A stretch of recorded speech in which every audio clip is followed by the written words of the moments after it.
So many years ago, when my now 6'6", 20-year-old son was attending a birthday party at Sparkle's skating rink, I found myself sitting with a group of parents that I didn't know, and they did not know what I did for a living. I was totally incognito. They were discussing what they were doing that weekend. And one mom was lamenting the fact that she had to go to a party that evening. To which one of the dads says, "Well, why don't you want to go to a party?" And she just sort of rolled her eyes and said, "They're church goers. So no, it will not be fun." It was like the phrase, "Every party needs a pooper. That's why God invited the church," as if it was flashing neon lights above her head. I found her comment both disturbing and illuminating. Not that I agreed with her. I've been to lots of church parties that were really fun. But that her impression of churchgoers is actually fairly representative of people's assumptions about the church. And as an extension, their assumptions about who God is. The church is often portrayed as the bastion of right behavior. And if you don't live up to those party-pooping standards, then the church quickly becomes not a place of love, but a place of judgment and shame. I drive by this country church on my daily commute, and they go to great lengths to mix some humor with their daily condemnation. And their sign last week said, "If you sow wild oats, your oatmeal will give you heartburn." I'm not quite sure what that was supposed to mean. But I would venture to say that most of us, myself very much included, when we read texts like today's gospel reading, feel a similar sense of condemnation. Because in this portion of the Sermon on the Mount, Jesus is not just stepping on people's toes. Jesus is jumping up and down on them. With crushing clarity, he takes the law of the Old Testament and expands it to the point where no one is left secure in their righteousness. You shall not commit murder. Oh, good, I passed one. No. Ever felt angry with your brother or sister? Ever insulted someone? Ever come to the altar to commune with God when your relationships at home were fractured? Or to expand it even further, as Martin Luther does in the Small Catechism, has your lifestyle ever endangered or harmed the life of your neighbor, even if that neighbor is on the other side of the planet?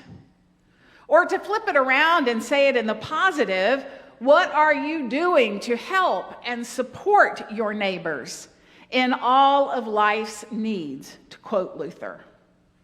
Yes, Jesus is stepping on toes. And he goes on, "You shall not commit adultery." Whew, I've never been unfaithful. I'm safe. And then I keep reading. Ever looked at someone with lustful thoughts? Have you ever been envious of someone else's marriage and allowed discontentment to come into your own marriage and damage it? Again, to quote Martin Luther's Small Catechism, do you lead a pure and decent life in word and in deed? Do you intentionally honor your spouse in all things? That's big. And for those of you who have faced the complete breakdown of a marriage through divorce, like I have, Jesus just keeps on stepping on toes. According to this text, even second chances are tainted by the pain of divorce, by the destruction of broken promises. Guilty again. And then there's this whole section about not swearing falsely, about your word being enough. In a world where integrity and authenticity are in short supply. We all get sucked into saying things that are expedient at the moment, but may not be consistent with what we really believe. Luther's explanation of this commandment takes it far further, saying, "We do not tell lies about our neighbors, betray or slander them, or destroy their reputations. Instead, we are to come to their defense, speak well of them, and interpret everything they do in the best light possible." Do we interpret what others do and say in the most charitable light possible, especially those with whom we disagree? Do we intentionally come to our neighbor's defense, or do we instead relish in petty gossip whispered to one another? So no matter who you are or what particular struggles you have had in your life, I would venture to say that Jesus has stepped on everyone's toes in this passage.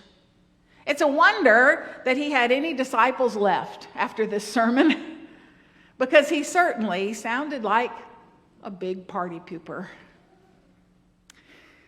When we face a difficult passage in God's written word, like today's text, it's important that we read it through the lens of the living word of Jesus himself. And what do we know about that lens? We know that Jesus was grace personified, forgiveness accomplished, salvation earned. So in reading the scriptures, even in reading Jesus' own words, we interpret them through a lens of grace. So with that lens of grace in mind, what do we discover in this difficult passage? Whether we're talking about the Sermon on the Mount, the Ten Commandments, or some of Jesus' difficult parables, grace actually abounds. For Jesus did not just step on toes in order to be a party pooper or to stir up some kind of shame.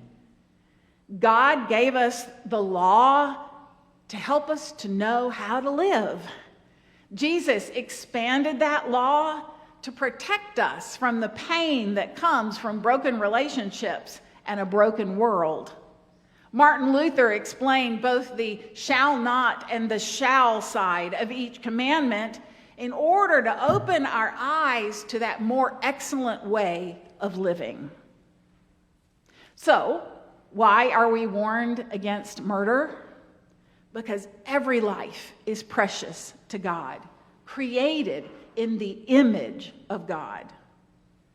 Why are we called to let go of our anger, to seek peace with our brothers and sisters, to live peaceably with one another? Because Christ knows that pain comes from broken relationships and understands how much resentment can poison your whole life. And why are we called to work for the betterment of our neighbor? Because God has placed resources in our charge for the good of all people. And God also knows that we are called to have a joyous and fulfilling life, and service is very much a part of that. Similarly, why does Jesus warn against divorce? Well, in his day, a man could simply write a certificate of divorce and kick his wife to the curb over something as simple as burning his dinner. So in this text, Jesus is seeking to protect the vulnerable. That's why he's lifting up the importance of this commandment. And he also lifts up the importance of marriage because we are called to be in complementary relationship with one another. And he wants to protect his beloved children from the pain and the damage which results from divorce. And finally, why should our yes simply be yes and our no simply be no? Why are we called to hear the other person and what they're saying in the most charitable light possible, especially those we disagree with?